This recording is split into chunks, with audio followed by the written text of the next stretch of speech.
Today is your lucky day. Today you're going to learn how to bowl. It's so easy, kids can do it. Celebrities can do it. Barbie can do it. Even an animated caveman can do it. And you can do it too with the proper training. What is that you say? Bad memories? You never want to bowl again? That will all change once you know what you are doing. So let's begin. The first thing to know is, where do I stand? What do I aim at? The untrained bowler just picks up the ball, walks towards the pins, while looking at the pins, aims at the pins, and rolls the ball, which is exactly what you do not want to do. What you want to do is use the markings on the lane, the target arrows specifically, that are provided for you. You should not look at the pins until you've actually released the ball. So let's look at what a typical lane looks like. The pictures you're going to see are not to scale, so bear that in mind. As you can see, from the back approach dots to the foul line is 15 feet. There is actually 3 feet between the back approach dots and the front approach dots.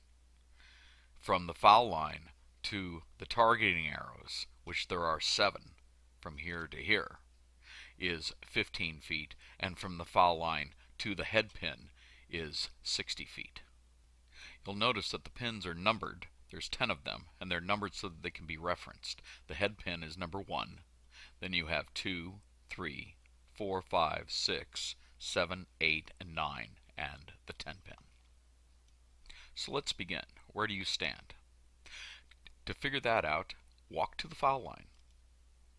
Turn your back on the foul line and take 4 easy steps back towards the approach dots. When you get to the approach dots, turn around. Add 6 inches to where your front toe is, and that will allow you to take 4 steps towards the foul line, a little bit of a slide, and to be able to release the ball without crossing the foul line.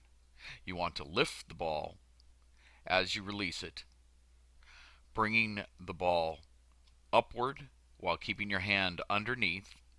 When you release it, the ball should land about here. But as you release the ball, bring your hand up into a shaking hand position. That will put a slight rotation on the ball so that when it moves down the lane, it will start to rotate and move up into the pocket. Again, these are the targeting arrows. So if you position your foot here, assuming this is your starting point, you would aim at the targeting arrow. So you would walk forward, lift the ball, aiming at this arrow. By aiming, I mean you are to roll the ball over that arrow. And by coming up in a shake hand position with rotation, the ball will break towards the pins and enter the pocket. This area is known as the pocket on either side. If you're a left-hander, this is your pocket. If you're a right-hander, this is your pocket. If you happen to hit the opposite pocket, it's known as a Brooklyn. The 7 targeting arrows are placed on the lane for your convenience so that you can aim at them. Each targeting arrow is in a position so that when the ball is rolled over it, that board actually lines up with a pin. The head targeting arrow lines up perfectly with the 1 pin. The third targeting arrow lines up with the 3 pin, the second with the 6, the first with the 10 pin, and so on with the others. For this demonstration, we're going to assume that you have what's known as a standard 10 board break. So if you walked forward, threw the ball over the second arrow, and it broke as it moved down the lane up into the pocket, it would actually travel 10 boards from here to here so that it hits the pocket. The travel would go similar to this. If you have less than a 10 board break, let's say you have a 7 board break, you would adjust accordingly. You would stand here, 2 boards to the left of the second dot, And moving forward, you would aim at the board that is 2 boards to the left of the second arrow, which, breaking 7 boards, would again bring you up into the pocket. There are 39 boards in all. Starting with the 1 board, going to the 39th, you have the 7 targeting arrows in between, again, 5 boards between a targeting arrow and the next board prior to the next targeting arrow. This shows you where you place your feet, the target you aim at, the hook of the ball, and it travels up into the pocket. What's important is consistency, that you lift, throw the ball with the same rotation each time, regardless of what pins are standing. This consistency will allow you to not have to change how you throw the ball, but only change the position of your feet in order to pick up any pin on the lane. For example, to pick up the 10 pin, you would stand with your toe at the far left approach dot, still aiming at the second targeting arrow, and releasing it with the same rotation. The ball will travel exactly the same as if it were going up into the pocket, but now because of where you're standing, it will travel at the second arrow, stay on the lane, and carry the 10 pin. To pick up the 6 pin, you move half the distance between the last dot and the next one, starting there, still aiming at the second arrow, and you can pick up the 6 pin. To pick up the 3 pin, you now move half the distance over again, and you're now on the second dot from the left. Still aiming at the second arrow, you can pick up the 3 pin. This same process works for pins on the opposite side of the lane. To pick up the 7, just as you stood on the far side dot for the 10 pin, you stand on the far side dot on the right side to pick up the 7 pin, still aiming at the second arrow, and the ball goes on the same path and picks up the 7 pin. To pick up the 4 pin, you move half the distance over, still aiming at the second arrow, takes the same path to the pin, you pick up the 4 pin. To pick up the 2 pin, again, you move half the distance over. Now you're actually standing where you would for a strike, except you're looking more at a slight angle, and you're throwing the ball across between the second and the third arrow, but still just above the second arrow.